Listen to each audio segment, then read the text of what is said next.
사도신경으로 신앙 고백 드리겠습니다. 전능하사 천지를 만드신 하나님 아버지를 내가 믿사오며 그 외아들 우리 주 예수 그리스도를 믿사오니 이는 성령으로 잉태하사 동정녀 마리아에게 나시고 본디오 빌라도에게 고난을 받으사 십자가에 못 박혀 죽으시고 장사한 지 사흘 만에 죽은 자 가운데서 다시 살아나시며 하늘에 오르사 전능하신 하나님 우편에 앉아 계시다가 저리로서 산 자와 죽은 자를 심판하러 오시리라. 성령을 믿사오며 거룩한 공예와 성도가 서로 교통하는 것과 죄를 사하여 주시는 것과 몸이 다시 사는 것과 영원히 사는 것을 믿사옵나이다. 아멘. 제45장 유다의 요시야 왕의 아들 요야김 넷째 해에 네리야의 아들 바룩이 예레미야가 불러주는 대로 이 모든 말을 책에 기록하니라. 그때 선지자 예레미야가 그에게 말하여 이르되, 바룩아, 이스라엘의 하나님 여호와께서 내게 이같이 말씀하셨느니라. 내가 일찍이 말하기를 화로다. 여호와께서 나의 고통에 슬픔을 더하셨으니 나는 나의 탄식으로 피곤하여 평안을 찾지 못하도다. 너는 그에게 이르라.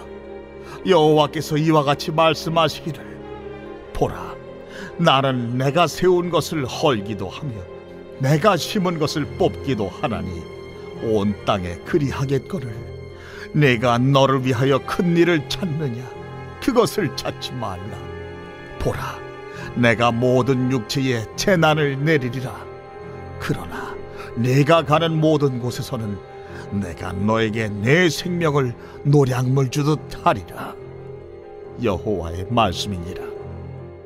제46장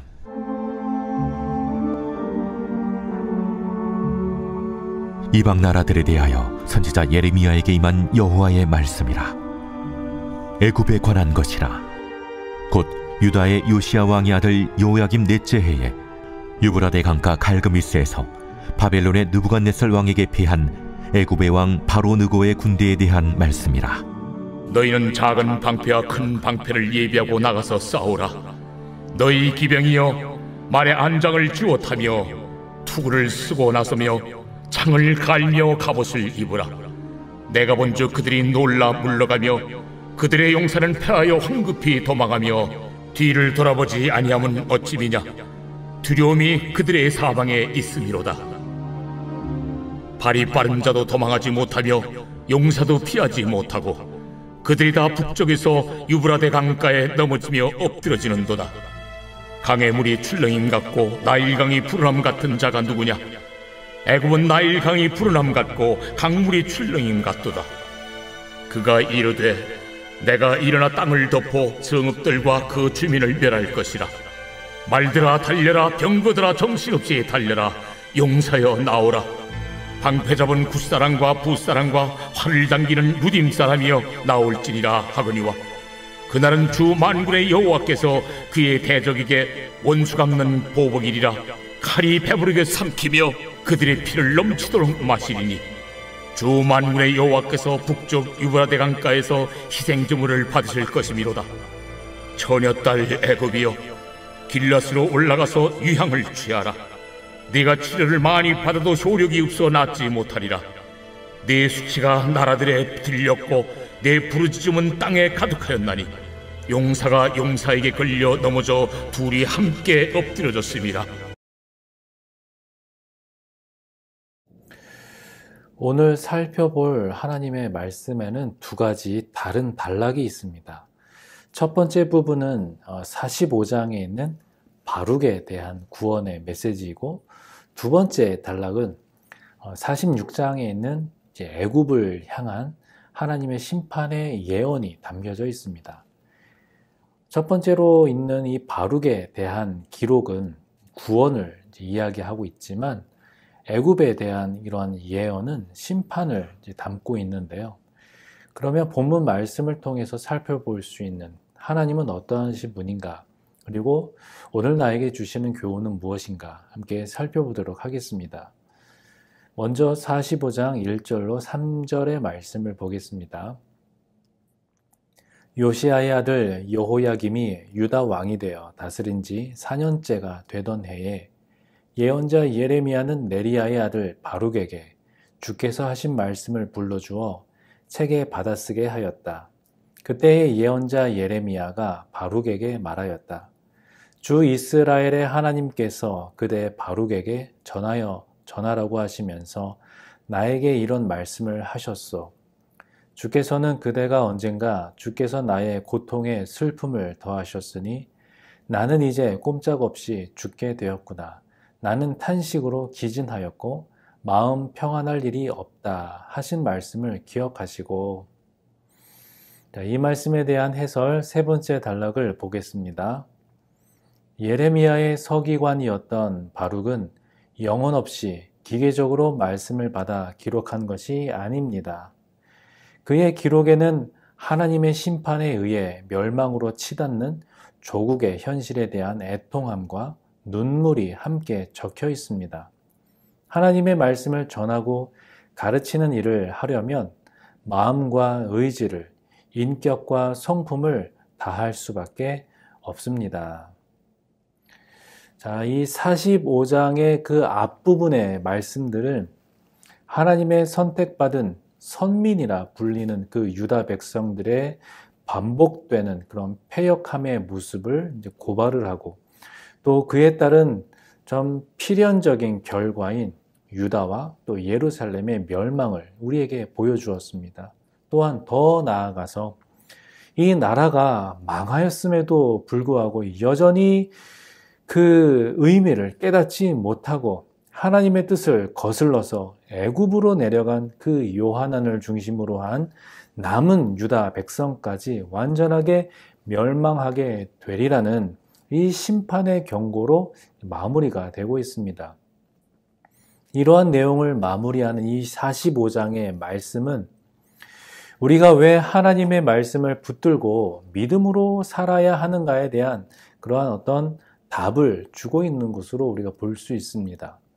그러니까 우상을 숭배하고 하나님의 뜻에 거슬러 행함으로 결국은 이 파멸을 맞게 되었어도 하나님은 그곳에서도 누군가를 살아남기셔서 그들의 생명을 보존하고 하나님의 축복을 이어갈 수 있게 하시는데, 그렇게 그런 상황을 견디고 살아갈 수 있는 그런 비결이 뭐냐? 그거는 하나님을 향한 믿음밖에 없다는 것을 오늘 우리에게 말해주고 있는 것입니다. 그러니까 이 오늘 본문이 본장에서 제시되고 있는 이 하나님의 위로와 또 하나님의 생명 보존의 약속은 이 성경에는 바룩 개인에게 주어지는 것처럼 보이지만 그것이 아니라 더 나아가서 어쩌면 오늘날 살아가고 있는 우리에게도 참 절망적이고 이 암담한 그런 상황 가운데 있는 모든 믿음의 사람들에게 하나님의 말씀을 굳게 믿고 순종하는 삶을 살아야 한다라는 그런 말씀을 바룩을 통하여서 오늘 저와 여러분에게도 주고 계심을 알아야 합니다. 자, 그럼 계속해서 4절로 5절 말씀을 봅니다. 주께서는 나더러 그대 바룩에게 전하라고 하시면서 이렇게 말씀하셨소. 나 주가 말한다. 나는 내가 세운 것을 헐기도 하고 내가 심은 것을 뽑기도 한다. 온 세상을 내가 이렇게 다스리거늘 네가 이제 큰 일을 찾고 있느냐? 그만두어라. 이제 내가 모든 사람에게 재앙을 내릴 터인데 너만은 내가 보호하여 네가 어디로 가든지 너의 목숨만은 건져주겠다. 나 주의 말이다. 자, 이 말씀에 대한 해설 첫 번째 단락을 봅니다. 하나님은 세우고 헐며 심고 뽑으시는 주권자이십니다. 하나님은 아무리 자신이 구원한 백성일지라도 그들의 마음이 죄와 우상에게서 돌이키려 하지 않을 때 결국 심판을 감행하십니다. 온 땅과 모든 육체라는 말에서 하나님의 심판 의지가 그분의 백성을 넘어 열방에까지 미칠 것을 볼 수 있습니다. 나의 하나님 상은 사랑의 하나님, 은혜의 하나님에만 머물러 있지 않습니까? 내 생각과 편견을 뛰어넘어 역사하시는 하나님을 균형 있게 알아가고 영적 긴장에 고삐를 늦추지 맙시다. 바룩이 하나님을 향해서 자신의 사역이 너무 힘들고 고통스럽다라고 할 때에 하나님은 예레미야를 통해 위로의 말씀을 전해 주십니다. 그래서 이 바룩의 이야기는 앞서 말한 것처럼 하나님의 심판의 의미를 어떻게 이해해야 하는지를 알려주면서 단지 이스라엘과 유다의 멸망이 어떤 그때 당시 국제사회 정세의 흐름에 따른 강대국 사이에 왔다 갔다 하다가 안에서 내분도 일어나고 강대국의 권력에 의해서 망하게 되고 속국으로 전락해 버린 그러한 것이 아니라 이거는 명백히 하나님의 심판이고 또 그 심판을 통한 회복과 구원의 역사가 담겨 있다라는 것을 우리는 알아야 한다라는 말씀입니다.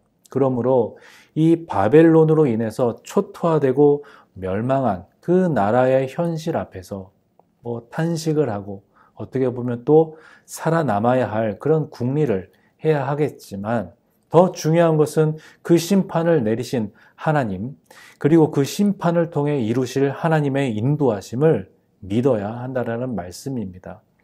하나님의 말씀대로 심판하셨으니 하나님의 말씀대로 다시 회복해 하신다는 그 약속의 말씀을 온전히 믿어야 한다는 말씀입니다.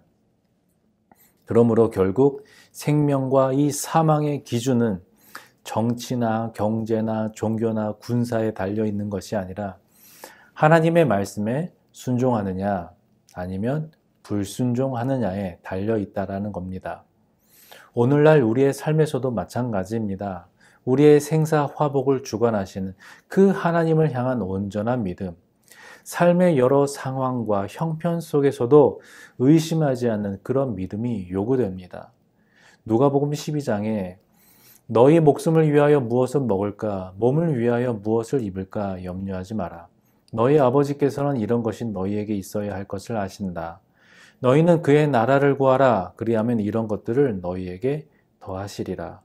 우리의 필요를 아시는 하나님께서 우리의 삶을 통해 요구하시는 것은 온전한 믿음임을 기억하면서 오늘도 주님 안에 거하며 살아가시기를 주님 안에서 참 희망과 소망을 발견하시기를 바랍니다. 계속해서 이제 46장 1절로 9절의 말씀을 통해 하나님의 그 메시지를 살펴보도록 하겠습니다. 이것은 이방 민족들에게 전하라고 예언자 예레미야에게 하신 주의 말씀이다. 이것은 이집트에게 한 말씀으로서 요시아의 아들 여호야김이 유다 왕이 되어 다스린 지 4년째가 되던 해에 유프라테스 강 근처에 갈그미스까지 원정을 갔다가 바빌로니아 왕 느부갓네살에게 격파된 이집트 왕 바로 느고의 군대를 두고 하신 말씀이다. 이집트의 장교들이 외친다. 크고 작은 방패로 무장하고 싸움터로 나아가거라. 말의 안장을 얹고 올라타거라. 투구를 쓰고 대열을 정돈하여라. 창을 날카롭게 갈고 갑옷을 입어라. 주께서 말씀하신다. 내가 보고 있는 것이 무엇이냐? 그들이 모두 놀라서 뒤로 도망가고 있구나. 그들의 용사들마저도 격파되어 겁에 질려서 뒤도 돌아보지 않고 정신없이 도망한다. 발이 빠른 사람도 달아나지 못하고 용사도 도망하지 못한다. 그들은 저 북녘 유프라테스 강가에서 비틀거리다가 쓰러져 죽는다. 나일 강물처럼 불어오르는 저것이 무엇이냐? 범람하는 강물처럼 불어오르는 저것이 무엇이냐? 이집트가 나일 강물처럼 불어올랐다. 범람하는 강물처럼 불어올랐다. 이집트는 외쳤다. 내가 강물처럼 불어올라서 온 땅을 덮고 여러 성읍과 그 주민을 멸망시키겠다. 말들아 달려라. 병거들아 돌격하여라. 용사들아 진격하여라. 에티오피아의 군대와 리비아의 군대도 방패를 들고 진격하여라. 리디아의 군대도 활을 당기며 진격하여라. 자, 이 말씀에 대한 해설 네 번째 단락을 보겠습니다. 애굽은 승리에 대한 의지를 불태우며 전쟁 준비에 온 힘을 기울입니다. 기병과 동맹군, 구스, 붓, 루딤을 앞세운 치밀한 준비와 나일강이 범람하듯이 사기 충천한 모습은 바벨론과의 패권 경쟁에서 지지 않겠다는 강력한 의지를 보여줍니다. 그러나 정작 그들이 싸워야 할 상대는 바벨론이 아닌 모든 전쟁을 지휘하시는 만군의 하나님입니다. 겉으로 드러나 보이는 현상만 바라보지 말고 그 너머에서 이끌어 가시는 역사의 주관자를 바라봅시다. 이 본문의 말씀은 이제 46장 이 부분부터 51장에 이르기까지 온 열방을 향한 하나님의 그런 예언이 이어집니다. 여기서 가장 먼저 언급되는 나라는 애굽인데요. 자, 이때 당시가 언제냐? 여호야김 제4년, 그러니까 주전 제605년에 바벨론 왕 느부갓네살과 애굽의 왕 느고가 갈그미스에서 이제 격전을 벌이게 되는데요. 이제 이 전쟁에서는 누가 승리를 하냐? 바벨론이 승리를 합니다. 압도적인 그러한 전력으로 승리를 하죠. 그래서 이 패배한 이 애굽의 왕 느고에 대한 예언이 주어지게 되는데, 본문에서 언급하고 있는 것처럼 유브라데스 강 그 상류에 있는 그 갈그미스라는 거기에서 바벨론 왕 느부갓네살과 애굽의 왕 느고의 대격돌이 있는데, 자, 이 전투가 있기 몇 년 전에 이 갈그미스로 올라가던 그 애굽의 군대를 유다의 요시야 왕이 이제 그거를 막아보려고 했지만, 그 전투에서 요시야가 전사하게 되고 유다를 자기들의 속국으로 만들어 버린 것입니다. 이후에 애굽과 바벨론과의 전투는 바벨론의 일방적인 승리로 끝나게 됐고, 이제 그 여세를 몰아서 애굽의 영향권 아래에 있던 유다까지 침략해서 많은 포로를 잡아간 것입니다. 그때의 선지자 다니엘도 이때 포로로 잡혀간 것이죠. 그 이후에 유다는 이제 바벨론의 속국이 되었고 바벨론의 조공을 바치게 되었습니다. 그래서 오늘 본문에 나오는 여호야김 제4년째 그 해에는 어떻게 보면 유다에 있어서 큰 변화가 있었던 때일 뿐만 아니라 그 고대 근동 지역의 군사 또 정치적인 상황이 막 격변하던 시기였습니다. 이렇게 애굽이 쇠락하기 시작하던 이 시점에 하나님께서는 애굽의 패전에 대한 예언을 주신 것이죠. 그러니까 갈그미스 전투 이전에 이미 예언이 주어진 것입니다. 그러므로 우리는 이런 역사의 흐름 속에서 어떤 역사관을 가져야 하는가? 그 격변의 흐름의 중심에는 그 유다 민족을 향한 하나님의 섭리가 있었고, 또 유다가 물론 고래 싸움에 새우 등이 터지는 그런 형상의 모습을 보이지만, 그러나 이 유다의 생사 여탈권은 바로 하나님에게 있었음을 유다는 알아야 했고, 그 유다가 주변의 어떤 상황보다는 하나님의 약속의 말씀에 집중을 하고 다른 우상, 다른 강대국이 아닌 하나님께만 경배하고 경외하며 말씀에 순종해야 했습니다. 만약에 그렇게 했더라면 이런 비참한 결과는 없었을 것이죠. 자, 그러면 계속해서 10절부터 12절의 말씀을 봅니다. 오늘은 만군의 주 하나님께서 원수들에게 복수하시는 날이다. 오늘은 주께서 원수를 갚으시는 날이다. 주의 칼이 그들을 삼켜서 배부를 것이며 그들의 피로 흠뻑 젖을 것이다. 오늘은 만군의 주 하나님께서 북녘 땅 유프라테스 강가로 오셔서 희생 제물을 잡으신다. 처녀 딸 이집트야, 길르앗 산지로 올라가서 유향을 가져오너라. 네가 아무리 많은 약을 써보아도 너에게는 백약이 무효다. 너의 병은 나을 병이 아니다. 이제는 너의 수치스러운 소문이 세계 만민에게 퍼졌고 너의 용사들마저 서로 부딪혀 함께 쓰러져 죽었으므로 너의 울부짖는 소리가 온 땅에 가득하다. 자, 이 말씀에 대한 해설 두 번째 단락을 보겠습니다. 하나님은 인간의 오만한 계획을 무너뜨리십니다. 애굽은 전쟁에서 승리하리라는 자신감과 확신에 한껏 취해 있었습니다. 그러나 그들이 승리감에 도취되어 출정하는 날은 공의로운 주권자이신 하나님의 보복이 시작되는 날이 될 것입니다. 세상은 나 자신을 믿으라고 부추기지만 한 치 앞도 알지 못하는 나를 믿는 것은 근거 없는 자신감에 불과하며 잠깐 보이다가 없어지는 안개를 붙드는 어리석은 처사일 뿐입니다. 우리가 믿고 의지해야 할 대상은 불완전한 내가 아닌 완전하신 하나님입니다. 본문의 말씀은 이제 애굽의 왕 느고의 군대가 바벨론 왕 느부갓네살의 군대에게 패할 수밖에 없는 그 이유를 단순히 군사적이나 전략적인 이유가 아니라 이 신학적인 이유를 들어서 설명합니다. 아무리 철저하게 준비된 그런 군사들도 그 느고의 자신감도 느부갓네살과의 전투에서는 아무 소용이 없을 것입니다. 왜냐하면 그 전투는 하나님이 느부갓네살을 통해서 역사하시는 보복이기 때문입니다. 그래서 느부갓네살이 전투하는 날을 주 만군의 여호와께서 그의 대적에게 원수 갚는 보복일이라고 선포하는 것입니다. 애굽의 왕은 하나님의 보복의 대상이 되어서 애굽의 군대는 그래서 하나님의 심판의 도구인 그 바벨론에 의해 처참하게 패배할 것입니다. 하나님이 느고에게 보복하시는 이유는 그가 요시야를 죽인 것과 또 유다 왕조에 행한 일에서 찾아볼 수 있을 것입니다. 이 애굽의 왕 느고는 주전 609년에 무깃도 전쟁에서 요시야 왕을 죽였고 또 요시야를 이어서 왕이 된 여호아하스를 포로로 잡아가고 대신에 우리가 익히 잘 알고 있는 그 여호야김을 왕으로 세웠습니다.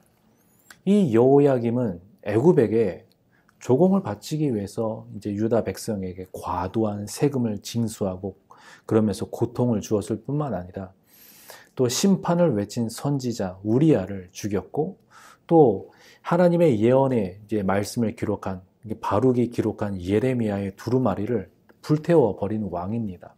이처럼 애굽의 왕 느고는 하나님의 대적이 되기에 충분한 일들을 그 유다에게 행했기 때문에 하나님이 보복하시는 겁니다. 그래서 애굽은 그렇게 강했던 애굽은 이제는 회복 불가능의 상처를 입게 되었고 이후에 바벨론에게 저항 한번 못하는 이빨 빠진 호랑이가 되었습니다. 아무리 큰 위세를 떨쳐도 아무리 놀라운 지혜와 명철과 모략으로도 하나님을 막을 수 없음을 알아야 합니다. 이러한 사실은 오늘 우리로 하여금 내가 세운 계획, 나의 목표, 나의 방법들이 제대로 효과를 내고 어떠한 열매를 거두기 위해서는 그 모든 것이 정말로 하나님의 뜻에 부합한 것이냐, 그리고 이것이 정말로 하나님께 영광을 돌려드리는 것이냐, 이거를 우리가 따져볼 수 있어야 할 것입니다. 나의 이익이냐, 하나님께 영광이냐. 하나님께 영광을 돌려드리는 우리의 모든 수고는 결코 헛되지 않을 것이고 주 안에서 풍성한 결실을 맺게 될 줄 믿습니다. 그래서 오늘도 이 한 주간도 주님 안에서 믿음으로 승리하시기를 주님의 이름으로 축원드립니다. 함께 기도하겠습니다. 하나님 아버지 감사합니다. 오늘도 이 아침에 주님 앞에 나와 예배하게 하시며 또 말씀 앞에 우리가 서게 됨을 감사합니다. 아버지 안에 주신 말씀 우리가 기억하면서 이 땅을 또 이 시대를 향한 하나님의 그 뜻과 또 계획과 또 섭리를 우리가 깨달아 알아서 하나님의 그 방법에 부합한 대로 살아갈 수 있는 지혜가 우리 안에 있게 하여 주시고 하나님의 은혜와 또 하나님의 사랑이 우리의 삶에 우리 인생에 가득하게 하여서 주께 영광 돌려드릴 수 있는 복된 우리의 인생, 우리의 삶이 되게 하여 주시옵소서. 예수님의 이름으로 기도하옵나이다. 아멘. 주님 가르쳐 주신 기도로 기도회를 마치겠습니다. 하늘에 계신 우리 아버지여, 이름이 거룩히 여김을 받으시오며 나라가 임하옵시며 뜻이 하늘에서 이룬 것 같이 땅에서도 이루어지이다. 오늘날 우리에게 일용할 양식을 주옵시고 우리가 우리에게 죄 지은 자를 사하여 준 것 같이 우리 죄를 사하여 주옵시고 우리를 시험에 들게 하지 마옵시고 다만 악에서 구하옵소서. 내게 나라와 권세와 영광이 아버지께 영원히 있사옵나이다. 아멘.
우리 고백으로 주 앞에 올려드립시다. 내 안에 가장 귀한 것, 내 안에 가장 귀한 것 예수를 알리라.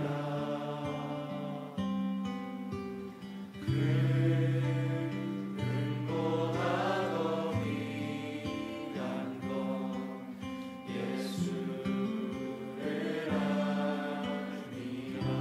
세상 지식보다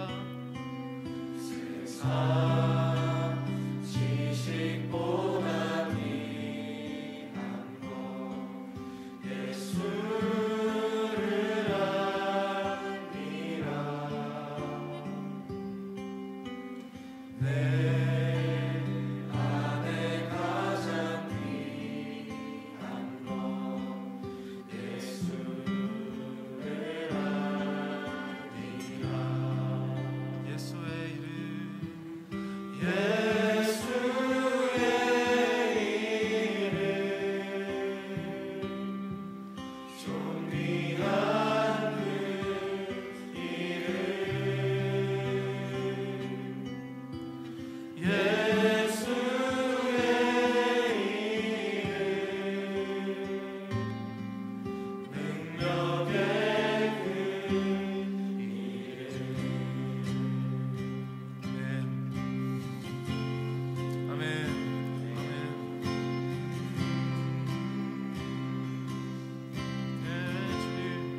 내 안에 가장 귀한 것, 내 안에 가장 귀한 것, 예수를 알리라.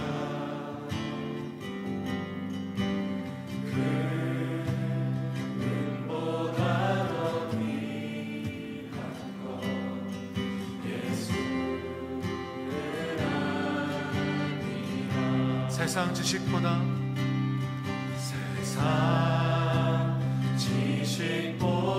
귀한 것, 예수를 알리라.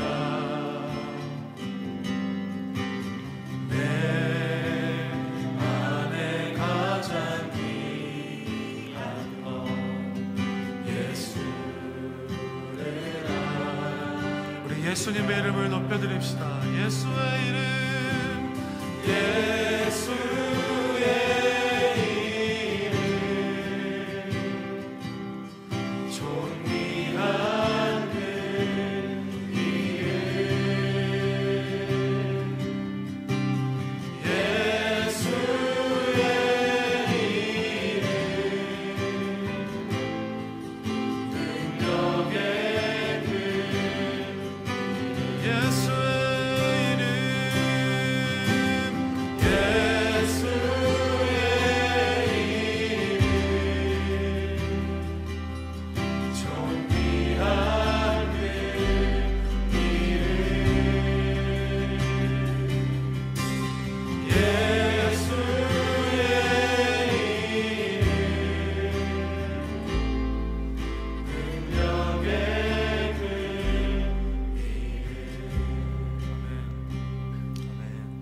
이것이 우리의 고백입니다.